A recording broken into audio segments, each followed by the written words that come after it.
A paz do Senhor a todos que têm acompanhado nossos estudos em Eclesiastes. Hoje vamos falar a respeito do capítulo 11. Esse capítulo 11, juntamente com o capítulo 12, ele já vem nos trazendo uma perspectiva diferente, que é algo bastante interessante.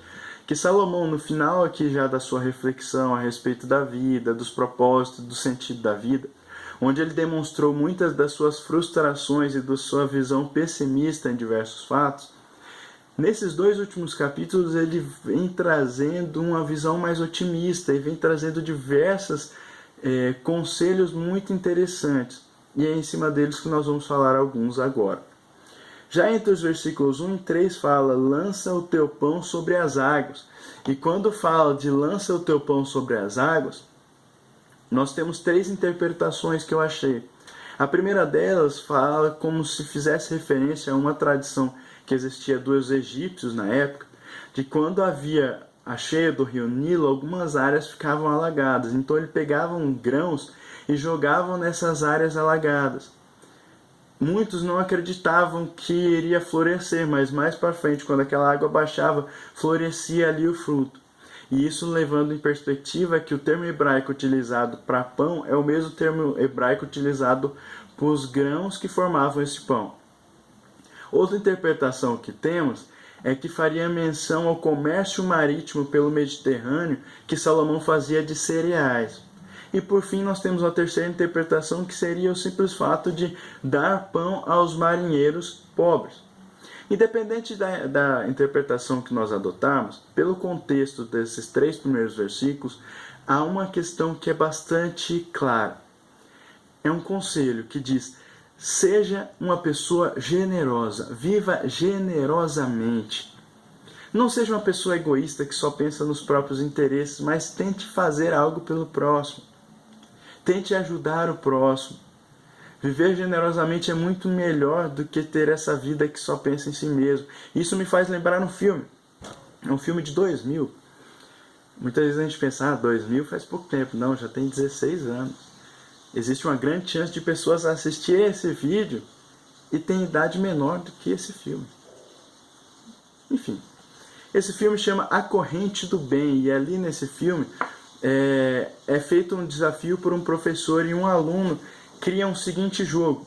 Cada boa ação que eu receber, eu vou retribuir com 3 boas ações a 3 pessoas diferentes. No filme isso toma uma dimensão muito grande, mas o que eu quero trazer para vocês nisso? Gentileza gera gentileza. Bondade gera bondade. Fazer o bem gera o bem. Então, toda vez que eu fizer algo de bom para uma pessoa, essa pessoa ficará constrangida a fazer o bem para outra pessoa também. E é nesse sentido que nós devemos agir generosamente. Nós temos no capítulo 25 de Mateus, Jesus falando, quando tivermos fome, sede, enfim, várias perspectivas ali. E Jesus fala, quando fizer isso a um dos meus pequeninos, fazei a mim também.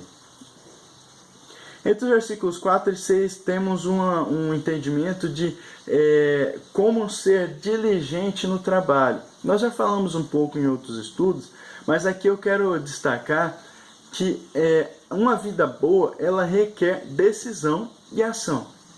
No contexto desses versículos que fala quem observa o vento nunca semeará e o que olha para as nuvens nunca cegará, o que Salomão quer dizer é o seguinte: muitas pessoas falam que estão esperando o momento certo e todas as condições perfeitas para fazer alguma coisa.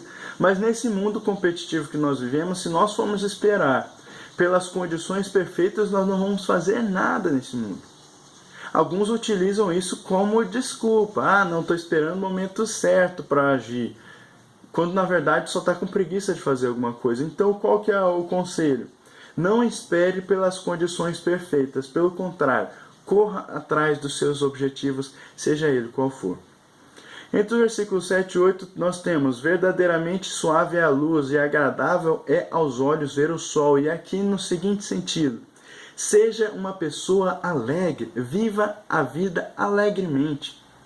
Seja qual for a aflição, e nos próprios versículos fala de os dias de escuridão virão e haverão muitos dias de escuridão. Ou seja qual for a aflição que você estiver vivendo, Busque sempre viver alegremente. Tenha um sorriso para oferecer às pessoas.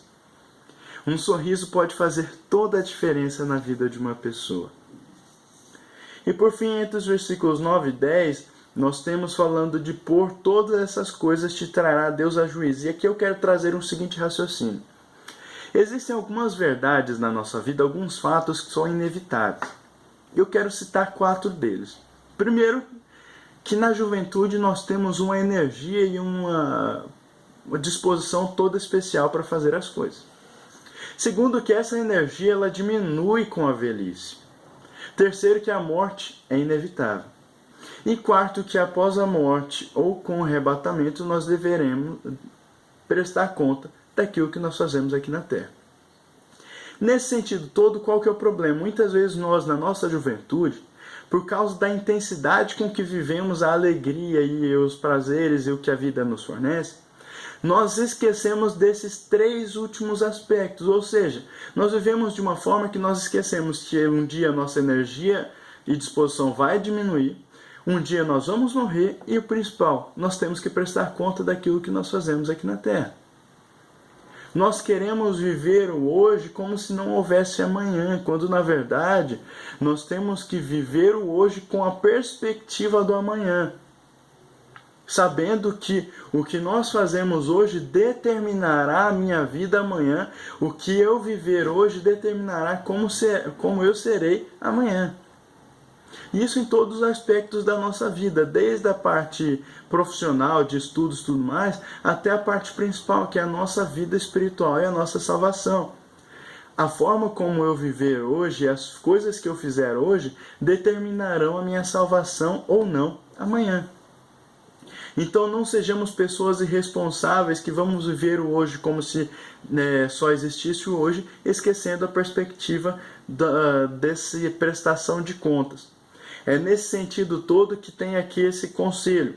Alegra-te, jovem, na tua mocidade, e anda pelos caminhos do teu coração. Sabe, porém, que por todas essas coisas te trará Deus a juízo. Ou seja, viva a sua vida, mas não abuse da liberdade que Deus te dá, mas viva pensando que a minha salvação amanhã depende do que eu faço hoje. No começo do capítulo 12, fala assim: lembra-te do teu Criador nos dias da tua mocidade. Eu não vou me aprofundar, mas é nesse mesmo sentido, é até uma continuação desse entendimento. De modo geral, o que nós podemos ver então nesse capítulo 11? Nós temos 4 conselhos muito interessantes. Primeiro, seja uma pessoa generosa. Segundo, viva de maneira diligente no seu trabalho e nos seus estudos. Terceiro, viva alegre. Tenha um sorriso para oferecer. E quarto, tenha sempre em perspectiva o amanhã. Viva hoje, sabendo que o amanhã depende do que você fará hoje. Deus abençoe a todos.